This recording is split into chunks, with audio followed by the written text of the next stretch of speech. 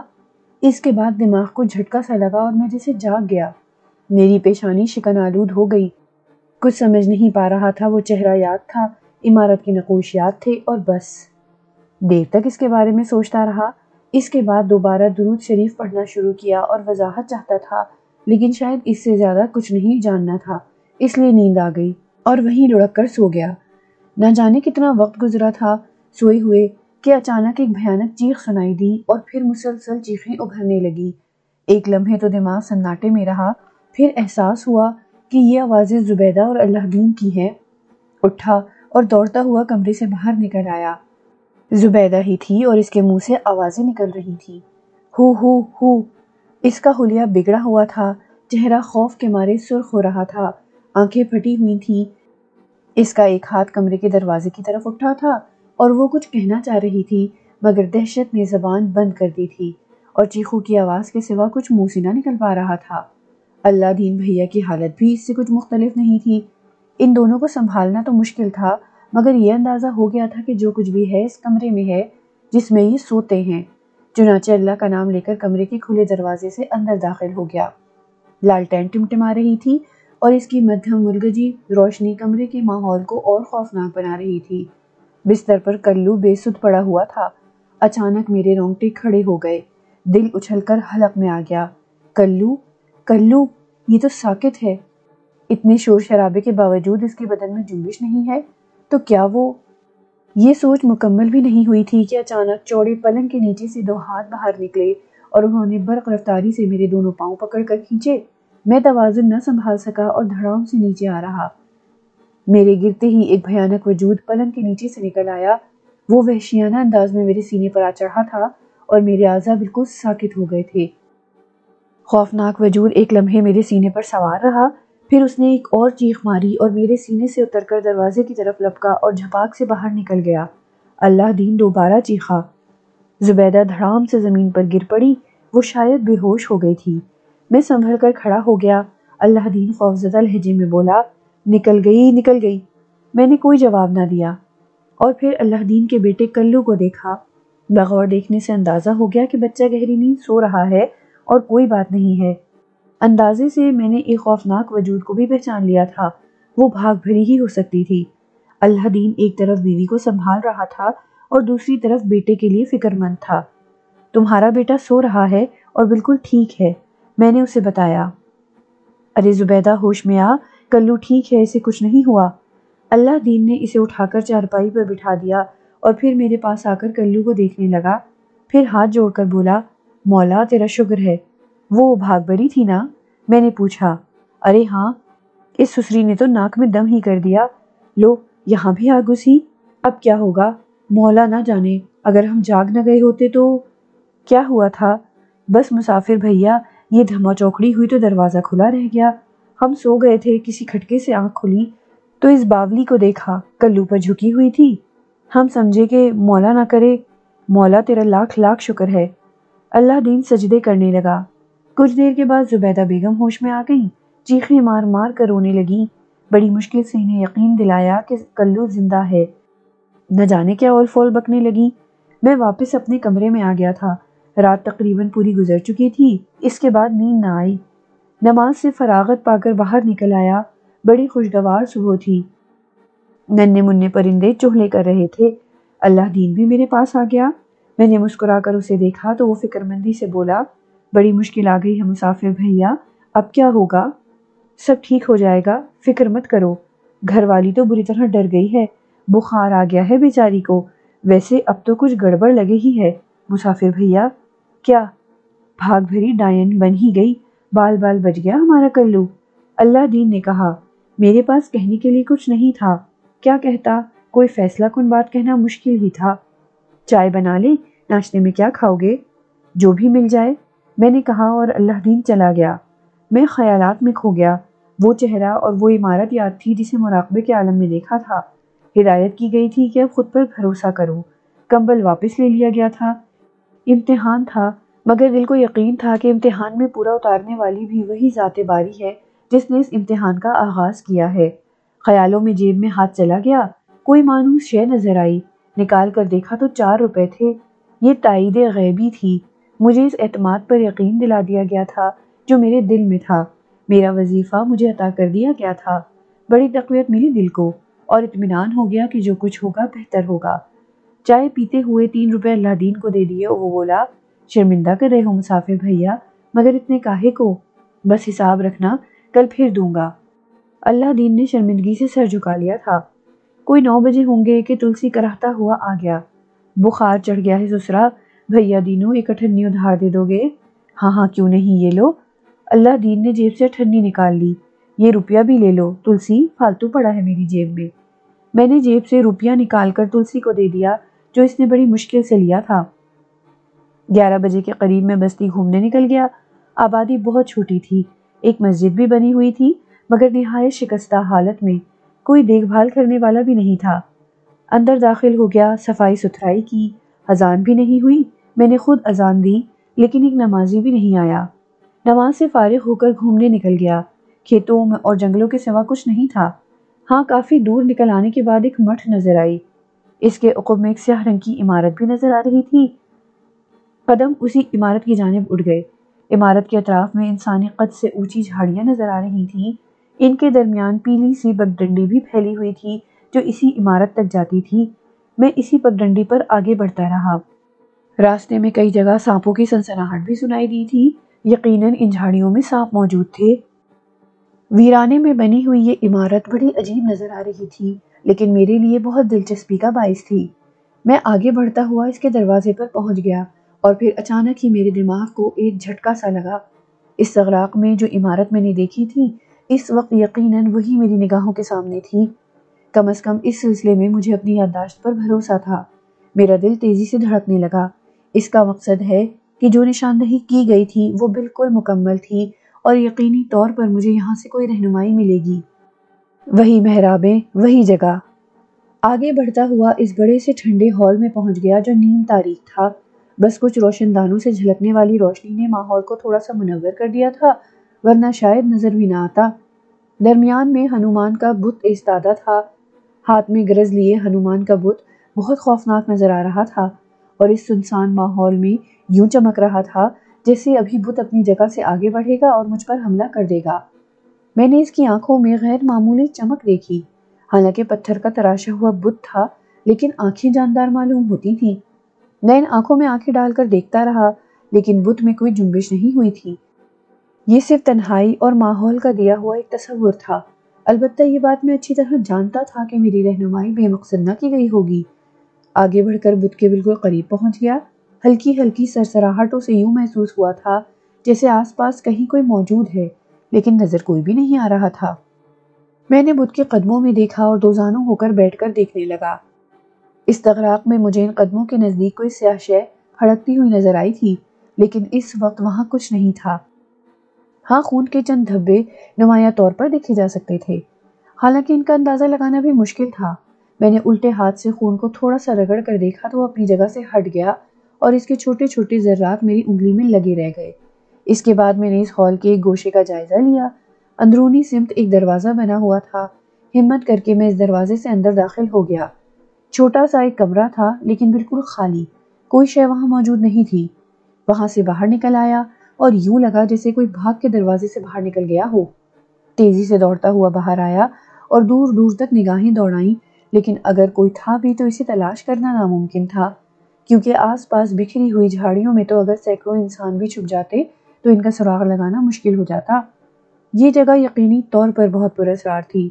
بھاگتے ہوئے قدموں کا تعاقب کرتے ہوئے میں باہر نکلا تھا، لیکن ابھی وہاں بہت سی چیزیں جائزہ لینے کے لیے موجود تھیں۔ چنانچہ پھر اندر داخل ہو گیا اور ایک بار پھر ہال میں ادھر ادھر دیواروں، کونے کھدروں کو تلاش کرنے لگا۔ صاف ظاہر ہو گیا تھا کہ یہ جگہ انسانی پہنچ سے دور نہیں ہے۔ دیوار میں دو مشلیں کھڑی ہوئی تھیں، جن میں نہ جانے کیا چیز جلائی گئی تھی۔ روئی سے بنی ہوئی بتیاں ان مشلوں میں تراشے ہوئے دیوں میں پڑی ہوئی تھیں، اور ایک عجیب سے رنگ کا موم جیسا مادہ بھی موجود تھا۔ یہ بتیاں یقیناً روشن کر دی جاتی ہوں گی، ہو سکتا ہے یہاں پوجا ہوتی ہو۔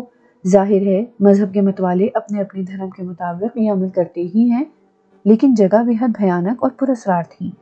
میں نے اس کا پورا جائزہ لیا اور اس کے بعد وہاں سے بھی باہر نکل آیا۔ جھاڑیوں کے درمیان سے گزرتا ہوا ایک بار پھر کھیتوں کے قریب پہنچا۔ 4-5 افراد پر مشتمل ایک گروہ نظر آیا جو ہاتھوں میں لاٹھیاں لیے چوکنے انداز میں آگے بڑھ رہا تھا۔ یہ سب غیر مانوس شکلیں تھیں، لیکن شاید وہ مجھے جانتے تھے۔ تیکھی نگاہوں سے مجھے دیکھنے لگے اور میری طرف اشارہ کر کے باتیں کرنے لگے۔ میں خود ہی ان کے قریب پہنچ گیا۔ میں نے کہا، کیا کر رہے ہو بھائی؟ اسی چڑیل کو تلاش کر رہے ہیں؟ ڈائن بچ کر کہاں جائے گی ہمارے ہاتھوں سے؟ ارے بستی میں آگ لگا دی ہے اس نے، ہر گھر میں رونا پیٹنا مچا ہوا ہے سسری کی وجہ سے۔ بھگوان کی سوگند، نظر آ جائے تو جیتا نہیں چھوڑوں گا۔ میں نے ایک ٹھنڈی سانس لی اور وہاں سے آگے بڑھ گیا۔ پھر جان بوجھ کر نہیں گیا تھا اس طرف، بس ایسے ہی کچے پکے مکانوں کے بیچ سے نکلا تھا کہ سامنے مکھیا کا گھر نظر آ گیا۔ غالباً یہ عقبی راستہ تھا۔ یوں ہی ٹہلتا ہوا آگے بڑھا اور اس کے گھر کے قریب پہنچ گیا، لیکن آج بھی وہاں تماشا ہو رہا تھا۔ بیچارے تلسی کو دیکھا جسے 2 آدمی پکڑے ہوئے لا رہے تھے اور 4-5 آدمی اس کے پیچھے چل رہے تھے۔ چوپال پر ٹھاکر صاحب بدستور بیٹھے ہوئے، حالانکہ دوپہر کا وقت تھا، لیکن ٹھاکر صاحب قصہ نمٹانے آ گئے تھے۔ میں بھی تیز تیز قدموں سے آگے بڑھتا ہوا ان کے قریب پہنچ گیا۔ ٹھاکر صاحب کسی قدر ناخوشگوار انداز میں ان لوگوں کو دیکھ رہے تھے۔ وہ بولے، ارے تم اس بیچارے کے پیچھے کاہے پڑ گئے ہو؟ مار دو سسرے کو، 2 لٹھیاں مارو، بھیجا نکال کر باہر کرو، جان تو چھوٹے۔ ٹھاکر جی، جھوٹ نہیں کہہ رہے ہم لوگ، سوگند لے لو، ہم سے بھی اور اس سے بھی۔ اس سے پوچھو رات کو بھاگ بھری اس کے پاس آئی تھی یا نہیں؟ کیوں رے، بتا بھائی بتا، کیا کرے تیرا ہم؟ ارے بستی چھوڑ کر ہی چلا جا پاپی کہیں، مارا جائے گا ان لوگوں کے ہاتھوں، دھت تمہاری کی۔ ارے آئی تھی کیا وہ تیرے پاس؟ آئی تھی ٹھاکر۔ پھر تو نے پکڑا اسے؟ پکڑا تھا، مگر ان لوگوں نے پتھر مار مار کر ہمارا ستیہ ناش کر دیا، وہ ہمیں دھکا دے کر نکل بھاگی۔ یہ جھوٹ بولتا ہے ٹھاکر، اس نے اسے پتھروں سے بچانے کے لیے اپنے بدن کے نیچے چھپا لیا تھا۔ تو پاپیوں، بھیا تو ہے نا، کیا کرتا؟ ارے تم لوگوں کو بھگوان کا خوف ہے کہ نہیں؟ ساری بستی پر تباہی آ گئی ہے۔ تم مجھے بتاؤ، ٹھنڈے من سے بتاؤ، سوچ کر بتاؤ، تمہاری بہن پاگل ہو جائے، کوئی اس پر الزام لگا دے کہ وہ ڈائن ہے اور تم نے اپنی آنکھوں سے نہ دیکھا ہو، تو کیا مروا دو گے اسے بستی والوں کے ہاتھوں؟ پتھر مار مار کر سر کھلوا دو گے اس کا؟ ارے اس نے اگر ایسا کیا بھی ہے تو کون سا برا کام کیا؟ کیا تم یہ بات کہنا چاہتے ہو کہ یہ بھی اپنی بہن کے ساتھ بچوں کو مارتا ہے؟ بولو، جواب دو۔ اگر ایسا نہیں ہے تو اس بیچارے کے پیچھے کیوں پڑ گئے ہو؟ جاؤ پکڑ لو کہیں سے بھاگ بھری کو، لے آؤ سسری کو میرے پاس، میں خود تم سے کہوں گا کہ جان نکال لو اس کی۔ ارے کسی نے ٹھیک سے دیکھا تو ہے نہیں اور پڑ گئے پیچھے۔ دیکھو میں نے تم سے پہلے بھی کہا تھا اور اب جیسے کہہ رہا ہوں اسے سمجھ لو۔ تلسی کو اس کے بعد اگر کسی نے ہاتھ لگایا تو مجھ سے برا اور کوئی نہیں ہوگا، اور بھاگ بری کے بارے میں بھی میں تم سے یہی کہتا ہوں۔ دیکھ لو، پکڑ لو تو جان سے مت مارنا، میرے سامنے لے آنا اسے۔ تم میں سے کسی کو نہیں کھا جائے گی، سمجھے سورماؤ؟ اس بیچارے کو بار بار پکڑ کر لے آتے ہو، انصاف نہیں ہے ٹھاکر صاحب۔ یہ آواز جنک رام کی تھی۔ اے جنک رام، بھیا ہم جانے ہیں تیرے من میں آگ لگی ہے، پر ایسا تو نہ کر جیسا تو کر رہا ہے۔ بھاگ بھری کو بھی پکڑ کر لے آئے گا تو ہم تجھ سے کچھ نہیں کہیں گے۔ اس بیچارے کی جان کے پیچھے کیوں لگ گئے ہو؟ دیکھو دلسیا، بھاگ بھری اگر تیرے پاس آ جائے تو بھیا مت بنیو اس کا، پکڑ کر ہمارے پاس لے آؤ، ہم بھی تو دیکھیں ذرا ڈائن کو کھلی آنکھوں سے، پتہ تو چل ہی جائے گا سسری کب تک چھپے گی۔ تم نے تو بھیا مغز خراب کر کے رکھ دیا۔ ٹھاکر کوہلی رام دونوں ہاتھوں سے سر پیٹنے لگا۔ اسے کچھ نہیں کہو گے ٹھاکر؟ جنک رام بولا۔ کیا کہیں اور کیا نہ کہیں، بتاؤ اور کیا کہیں؟ ادھر آ رے تلسیا، ادھر آ میرے پاس۔ تلسیا آگے بڑھا اور اس کے پاس آ گیا۔ ٹھاکر نے اس کا ہاتھ پکڑا اور چونک کر بولا، ارے تجھے تو تاپ چڑھا ہوا ہے۔ کل سے پٹ رہا ہوں ٹھاکر، دن بھر مارا، رات کو مارا، تاپ نہ چڑھے گا تو کیا ہوگا؟ تلسی معصومیت سے بولا اور ٹھاکر کا چہرہ غصے سے سرخ ہو گیا۔ پاپیوں، جان لیے بنا نہ چھوڑو گے اسے؟ ارے کچھ شرم کرو، کچھ شرم کرو۔ سنو رے، کان کھول کر ہماری بات سب کے سب۔ جنک رام تو بھی سن لے بھیا، تیرا دکھ اپنی جگہ، مگر تم سب نے مل کر ہمیں مکھیا بنایا ہے تو مکھیا کا مان بھی دے دو۔ اس کے بعد تلسی کو کوئی ہاتھ نہ لگائے، ورنہ ہم پولیس کو بلائیں گے اور پھر پکڑوائیں گے ایک ایک کو۔ اس کا پارٹ لے رہے ہو ٹھاکر؟ کسی نے کہا۔ چورسیاؤ چورسیا، ٹھاکر نے کسی کو آواز دی اور ایک قوی ہیکل آدمی آگے بڑھایا۔ دیکھ تو کون بولا، پکڑ لے اسے اور 20 جوتے لگاوے اس کی کھوپڑی پر۔ کون بولا تھا پارٹ والی بات؟ ٹھاکر نے آنکھیں نکال کر مجموعے کو گھورتے ہوئے کہا، لیکن دوبارہ کوئی نہ بولا۔ ٹھاکر نے اس وقت شاید مجھے دیکھا تھا۔ پھر اس نے کہا، بات سمجھ میں آ گئی ہو تو جاؤ اپنے گھروں کو جاؤ، جو کہا ہے اسے یاد رکھنا، ورنہ ذمہ دار خود ہوگے۔ زبان چلاؤ ہو حرام خور ہم سے، جاؤ سب جاؤ۔ لوگ گردنیں جھکائے چل پڑے۔ میں بھی واپس جانے کے لیے مڑا تو ٹھاکر نے جلدی سے کہا، ارے او داروغہ جی، تم کہاں چلے؟ ذرا ادھر آؤ ہمارے پاس۔ میں جانتا تھا داروغہ کسے کہا گیا ہے، رک گیا۔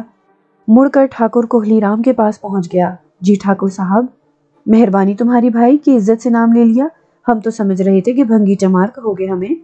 آپ یہ کیوں سمجھ رہے تھے ٹھاکر صاحب؟ میں نے مسکراتے ہوئے کہا، ایسا ہی لگے ہے ہمیں۔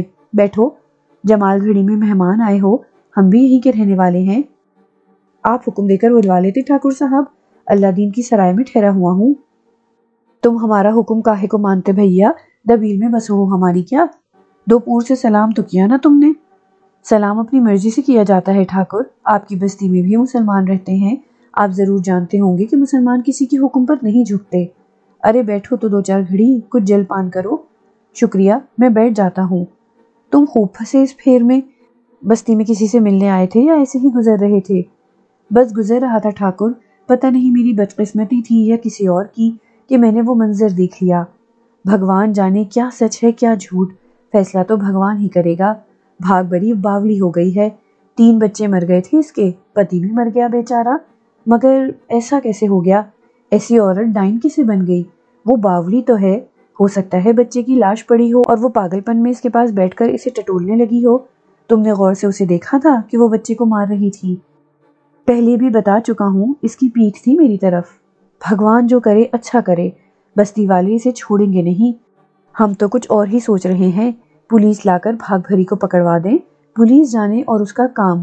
ابھی ٹھاکر نے اتنا ہی کہا تھا کہ اندر سے ایک لمبی تڑنگی عورت نکل آئی اور کرخت لہجے میں بولی، تمہیں پنچایت لگانے کے علاوہ اور کوئی کام بھی ہے؟ جب دیکھو پنچایت لگائے بیٹھے ہو۔ کاکا بلا رہے ہیں اتنی دیر سے۔ میں نے عورت پر نگاہ ڈالی اور دفتن دل دھک سے ہو گیا۔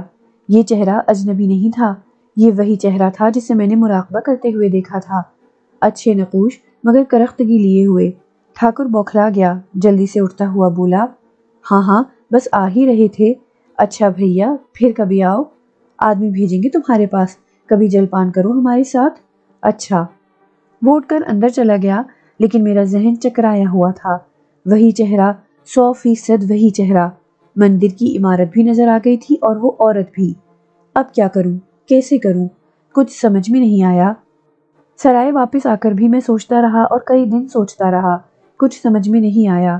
جمال گھڑی میں قیام کی 5ویں رات تھی، میں پریشان تھا، بات کسی طور آگے نہیں بڑھ رہی تھی۔ 3 دن سے خاموشی تھی، بھاگ بھری بھی شاید دور نکل گئی تھی۔ 3 دن سے اسے بستی میں نہیں دیکھا گیا تھا۔ تلسی البتہ ملتا رہتا تھا، اداس اور ملول تھا، بات بات میں سسکنے لگتا تھا۔ مجھے اس پر بہت ترس آتا تھا، لیکن میں کیا کر سکتا تھا بیچارے کے لیے۔ ٹھاکر کوہلی رام کے پاس بھی بہت سے چکر لگائے گئے تھے، وہ اچھا آدمی تھا، ظاہری کیفیت سے بالکل برعکس۔ تلسی کے لیے خود بھی افسردہ تھا۔ ایک دن کہنے لگا، ہم اسے کسی دوسری بستی بھیج دیں گے، انتظام کر رہے ہیں، یہاں رہا تو مارا جائے گا، بھگوان نہ کرے اور کوئی ایسا واقعہ ہو گیا تو پھر میں بھی شاید بستی والوں کو نہ روک سکوں۔ رات کے کوئی 10 ہی بجے ہوں گے، لیکن یوں لگتا تھا جیسے آدھی رات گزر چکی ہو۔ جمال گھڑی میں 5 بجے ہی رات ہو جاتی تھی، 5-6 بجے تک سارے کاروبار بند ہو جاتے تھے اور لوگ اپنے گھروں میں جا گھستے تھے۔ بس بھولے بھٹکے مسافر 8-9 بجے تک نظر آ جاتے تھے، ورنہ خاموشی۔ سرے شام ہی تارے نکل آتے تھے اور اس وقت بھی آسمان تاریک تھا۔ اللہ دین رات کے کھانے کے بعد مجھے خدا حافظ کہہ کر اپنے کمرے میں جا گھسا تھا۔ وہ مضبوطی سے سارے دروازے بند کر کے سوتا تھا اور اس نے مجھ سے کہہ دیا تھا کہ کچھ بھی ہو جائے رات کو اس کا دروازہ نہ بجاؤں، وہ دروازہ نہیں کھولے گا۔ یہ زبیدہ کی ہدایت تھی۔ چنانچہ اکتاہٹ کا دورہ پڑا تھا۔ اس وقت عجیب سی بےکلی محسوس ہو رہی تھی۔ چارپائی کاٹنے کو دوڑ پڑی تھی۔ خاموشی سے سرائے سے باہر نکل آیا، دروازہ بند کر دیا۔ تلسی کا گھر بھی تاریک پڑا تھا۔ خاموشی سے چل پڑا، سوچا کہاں جاؤں، اور اس ویران مندر کا خیال آیا۔ کوئی کتنا ہی بہادر ہوتا اس مندر کی طرف رخ کرنے کے تصور ہی سے خوفزدہ ہو جاتا، لیکن دل اس سمت جانے کو چاہ رہا تھا۔ چل پڑا۔ پوری بستی شہر خاموشاں بنی ہوئی تھی، کتے تک نہیں بھونک رہے تھے، فاصلہ کم نہیں تھا۔ چلتا رہا، راستے میں کسی ذی روح کا نشان بھی نظر نہیں آیا تھا۔ گھنی اور خوفناک جھاڑیاں خاموش پڑی ہوئی تھیں۔ ان کے درمیان سے احتیاط سے گزرا تھا کیونکہ وہاں سانپ موجود تھے۔ رات میں تو وہ نظر نہ آتے، لیکن اس خوف سے اپنا ارادہ ترک نہیں کر سکا۔ کوئی انجانی قوت مجھے وہاں لے جا رہی تھی۔ تاریک مندر تاریکی میں اور بھیانک نظر آ رہا تھا، لیکن اس کے دروازے سے اندر قدم رکھتے ہی بری طرح اچھل پڑا۔ کسی بچے کے سسک سسک کر رونے کی آواز سنائی دے رہی تھی۔ وہ روتے ہوئے کہہ رہا تھا، ماں کھول دو، بھگوان کی سوگند اب باہر نہیں جاؤں گا، ماں بہت ڈر لگ رہا ہے، کھول دو، تمہاری بات مانوں گا، باہر نہیں جاؤں گا، ماں رسی میرے پیر میں کاٹ رہی ہے، ماں پیٹھ پر کھجلی ہو رہی ہے، کھول دو ماں۔ دل دھاڑ دھاڑ کرنے لگا، اپنی جگہ ساکت ہو گیا، خون کی روانی طوفانی ہو گئی، کن پٹیاں آگ اگلنے لگیں۔ یہ بہتر ہوا اندر داخل ہو جاتا، یقیناً وہ نہ ہوتا جو دوسرے لمحے ہوا۔ اندر یک بیک روشنی ہو گئی، وہ ساری مشعلیں روشن ہوئی تھیں جو اس دن دیکھی تھی۔ میں فوراً ایک محراب کے ستون کی آڑ میں ہو گیا۔ روشنی نے اندر کا ماحول اجاگر کر دیا تھا اور میں اس ماحول کو دیکھ سکتا تھا۔ ہنومان کا بت اسی طرح استادہ تھا، اس کے پیروں کے نزدیک ایک 8-9 سالہ بچہ رسی سے بندھا پڑا ہوا تھا۔ روشنی ہوتے ہی سہم کر ساکت ہو گیا تھا۔ ہنومان کے بت سے کوئی 5 قدم کے فاصلے پر کالے اور ڈھیلے سے لباس میں ایک وجود سر نواڑے بیٹھا ہوا تھا۔ کچھ فاصلے پر ایک مرد نظر آ رہا تھا جس نے تہبند باندھا ہوا تھا۔ سیاہ لباس میں ملبوس وجود کا چہرہ بھی ڈھکا ہوا تھا۔ بے حد پراسرار خوفناک ماحول تھا۔ دم روک دینے والا سناٹا طاری ہو رہا تھا۔ بچے کی سہمی سفید آنکھیں گردش کر رہی تھیں، وہ رونا بھول گیا تھا۔ تب ایک آواز ابھری، نندا، جے دیوی۔ دوسری آواز ابھری، پہلی آواز نسوانی تھی اور میں نے اسے فوراً آشنا محسوس کیا تھا۔ دوسرا بھاری مردانہ اور اجنبی آواز تھی، ہاتھ پاؤں کھول دے اس کے، جے دیوی۔ مردانہ آواز نے کہا۔ روشنی میں ایک آبدار خنجر کی چمک ابھری اور ڈھاٹا باندھے ہوئے شخص نے آگے بڑھ کر بچے کے پاس پہنچ گیا۔ اس نے ایک لمحے میں بچے کے ہاتھوں اور پیروں میں بندھی رسیاں کاٹ دیں۔ بچہ تڑپ کر اٹھا تو مرد نے خوفناک آواز میں کہا، لیٹا رہ، اپنی جگہ لیٹا رہ، ہلا تو گردن کاٹ کر پھینک دوں گا۔ سہما ہوا بچہ جیسے بے جان ہو گیا تھا، وہ اپنی جگہ لڑھک گیا۔ سیاہ پوش عورت اٹھ کر کھڑی ہوئی تو وہ لمبے قد و قامت کی مالک تھی۔ اس نے ہاتھ بڑھا کر خنجر مرد کے ہاتھ سے لے لیا اور آہستہ آہستہ آگے بڑھ کر بچے اور ہنومان کے بت کے قریب پہنچ گئی۔ پھر اس کی بھیانک آواز ابھری، جے بجرنگا، 7ویں بلی دے رہی ہوں، اسے سویکار کر بجرنگ بلی، میری بھینٹ سویکار کر، میری منوکامنا پوری کر دے، تیرا وچن ہے، آخری بلی کے بعد میری گود ہری کر دے گا۔ بچہ دے دے بجرنگ بلی، مجھے بیٹا دے دے جے بجرنگ بلی۔ صورتحال سمجھ میں آ گئی، پتہ چل گیا کہ اس کے بعد کیا ہونے والا ہے، اور تو کچھ سمجھ میں نہیں آیا۔ جس قدر بھیانک آواز بنا سکتا تھا بنا کر چیخا، بھاگ بھری، وہ مندر میں گھسی ہے، نہیں پکڑنا، وہ رہی، وہ رہی۔ ایک چھوٹا سنگی مجسمہ رکھا تھا جو میری ٹکر سے زور سے اپنی جگہ سے گرا اور نیچے آ کر چور چور ہو گیا۔ اس کے ٹکڑوں کے گر کے بکھرنے کا چھناکا مندر میں گونج اٹھا۔ مجھے خود یوں محسوس ہوا جیسے میرے ساتھ بے شمار لوگ چیخ رہے ہوں، اور نتیجہ نکل آیا۔ عورت سے پہلے مرد باہر بھاگا، اور اس کے بعد اس کے پیچھے عورت قلانچے لگاتی ہوئی باہر نکل گئی۔ وہ مشعلیں جلی چھوڑ گئے تھے۔ اپنے عمل کو پختہ کرنے کے لیے میں نے اور زور زور سے چیخنا شروع کر دیا، اور رات کے پرہول سناٹے میں میری چیخیں دور دور تک پھیل گئیں، اور بچے نے دہشت سے دوبارہ رونا شروع کر دیا۔ میں جلدی سے اس کے پاس پہنچ گیا۔ میں نے اس کا ہاتھ پکڑا تو وہ چیخ پڑا، مت مارو مجھے، مت مارو مجھے، مت مارو۔ اٹھ بیٹے، میں تجھے نہیں ماروں گا، اٹھ، میں تو تجھے بچانے آیا ہوں۔ کوئی بڑا ہوتا تو شاید زندہ ہی نہ رہ پاتا خوف کے مارے، لیکن بچہ تھا، اٹھ کھڑا ہوا۔ اب باہر نہیں کھیلوں گا، مجھے مت مارو چاچا۔ بالکل نہیں ماروں گا، آ میرے ساتھ چل۔ میں نے اس کا ہاتھ مضبوطی سے پکڑ کر دروازے کی طرف بڑھتے ہوئے کہا، جانتا تھا کہ باہر خطرہ ہے، کچھ بھی ہو سکتا ہے دونوں جھاڑیوں میں چھپے ہوئے ہوں اور اکیلا پا کر حملہ کر دیں۔ مندر میں رکنے سے اور خطرہ تھا، آسانی سے گھیر لیا جاؤں گا۔ کسی نے اگر خبر کر دی اور مجھے اس بچے کے ساتھ دیکھ لیا گیا تو حالات بگڑ سکتے تھے۔ نکل جانا ہر طرح سے بہتر ہے۔ اللہ کا نام لے کر باہر نکل آیا۔ رات کے بے قرار سناٹے میں کوئی آواز نہیں تھی۔ اس وقت تک خاموش رہا جب تک جھاڑیوں کے کھیت سے باہر نہ نکل آیا۔ پھر میں نے بچے سے پوچھا، کیا نام ہے تیرا بیٹے؟ للو۔ پتا کا نام کیا ہے؟ گنگو۔ تیرا گھر کہاں ہے؟ پچھائی پلے۔ راستہ جانتا ہے اپنے گھر کا؟ ہاں۔ یہاں تجھے کون لایا؟ میں نے پوچھا۔ بچے نے کوئی جواب نہیں دیا تو میں نے دوبارہ وہی سوال کیا۔ معلوم نہ ہے، اس نے جواب دیا۔ تو کھیل رہا تھا کہیں؟ سو رہا تھا۔ کہاں؟ اپنے گھر میں۔ ماتا جی نے کہا تھا کہ ڈائن پھر رہی ہے، باہر کلیجہ نکال کر کھا جائے گی، باہر مت کھیلو۔ ہم تو سو رہے تھے چاچا۔ پھر تو یہاں کیسے آ گیا؟ بھگوان کی سوگند ہمیں نہ ہی معلوم، ہم تو سمجھے ماتا جی نے پاؤں باندھ دیے ہیں، اس نے یہی کہا تھا کہ کھیلنے باہر گئے تو وہ ہاتھ پاؤں باندھ کر ڈال دے گی۔ میں نے گہری سانس لی، سمجھ گیا تھا کہ بچے کو بے ہوش کر کے لایا گیا تھا، اور یقیناً وہی کھیل ہونے والا تھا جو پہلے 5 بچوں کے ساتھ ہوا تھا، پھر 6 بچے کے ساتھ، اور اب یہ 7واں بچہ۔ بستی میں داخل ہو کر بچے سے اس کے گھر کا پتہ پوچھا اور وہ بتانے لگا۔ گھر والوں کو ابھی تک اس کی گمشدگی کا علم نہیں ہوا تھا، کیونکہ گھر خاموشی اور سناٹے میں ڈوبا ہوا تھا۔ دروازہ کھلا ہوا تھا۔ یہ یقیناً انہی لوگوں نے کھولا ہوگا جنہوں نے بچے کو اغوا کر لیا تھا۔ میں نے للو سے کہا، تیرے گھر والوں کو ابھی کچھ نہیں معلوم، جا دروازہ اندر سے بند کر لینا، جا اندر جا۔ بچہ اندر چلا گیا اور میں فوراً وہاں سے واپس چل پڑا۔ میری آج کی بے کلی نے بہت اہم انکشاف کیا تھا۔ ایک بچے کی جان بچ گئی تھی، میں بہت خوش تھا۔ یہاں سرائے میں بھی وہی کیفیت تھی، کسی کو نہ میرے جانے کی خبر ہوئی تھی نہ واپس آنے کی۔ اپنے کمرے میں آ گیا، پھر بستر پر لیٹ کر اس بارے میں سوچنے لگا۔ ڈائن کا معمہ حل ہو گیا تھا، بھاگ بھری بے قصور تھی، اس پر جھوٹا الزام لگ گیا تھا، بستی والے اس کے دشمن ہو گئے تھے، جو آواز میں نے سنی تھی اسے پہچان لیا تھا، میری سماعت نے مجھے دھوکہ نہیں دیا تھا، یہ 100% کوہلی رام کی بیوی کی آواز تھی، دوسرا نام نندا کا تھا جو اس کا شریک کار تھا۔ اس کے الفاظ یاد آ رہے تھے، 7ویں بلی دے رہی ہوں، میری گود ہری کر دے، مجھے بچہ دے، مجھے بیٹا دے دے۔ تو یہ قصہ ہے، وہی کالا جادو، وہی مکروہ علم، کم وقت عورت نے ایک اولاد کی خاطر 6 چراغ گل کر دیے تھے۔ اب سب کچھ معلوم ہو گیا تھا، میری رہنمائی کی گئی تھی۔ پہلے مجھے جمال گھڑی بھیجا گیا تھا، اور پھر ہنومان کے مندر اور اس عورت کی شکل دکھائی گئی تھی، اور اب سارے انکشاف ہو گئے تھے، اور اب اس برائی کا خاتمہ کرنا تھا، مگر اس کے لیے کوئی عمل درکار تھا۔ باقی رات سوچوں میں گزر گئی تھی۔